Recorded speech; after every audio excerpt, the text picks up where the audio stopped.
Jedan od takvih projekata je pučka kuhinja Jelo na kotačima vrh bosanskog Karitasa.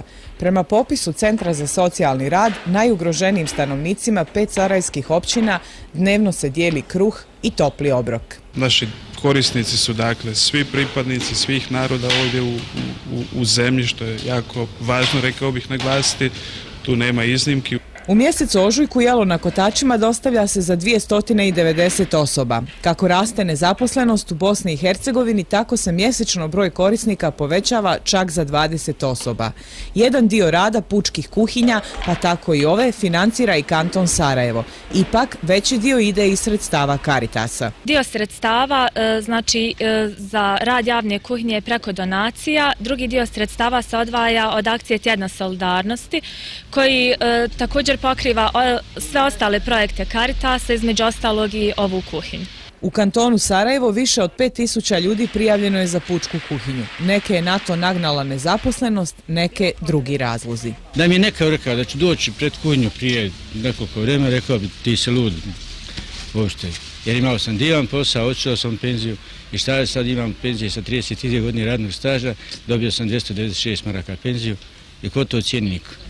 A valjam režije plati, valjam djeci, to je to. Nas inače svi u sramota što smo ovo sebi dozvolili da dođemo svojim kantama, znači volili bi svi mi da radimo. Muž mi je ratni vojni invalid, 4 djece školujem i hranim. Zbog čega ste vi u ovako teškoj situaciji? Je li to zbog nezaposlenosti u Bosni? Nezaposlenosti. Koliko dugo ste već bez posla? Već duži period. Sad ne mogu tačno da kažem. Koliko obitelji skrbite vi? Obitelji 4. Prema podacima Agencije za statistiku u Bosni i Hercegovini više od 500.000 ljudi je bez posla. Veliki je broj onih koji rade, a ne primaju plaću. Niti im je uplaćeno zdravstveno i mirovinsko osiguranje. Stoga su ovakve akcije vid solidarnosti, a to je nešto što se prečesto zaboravlja. Ono što je sigurno važno, da ova crkva ne može sama živjeti u Bosni i Hercegovini bez potpore upravo onih koji joj mogu pomoći. Ali još važnije je upravo to što je Ivan Pavao II.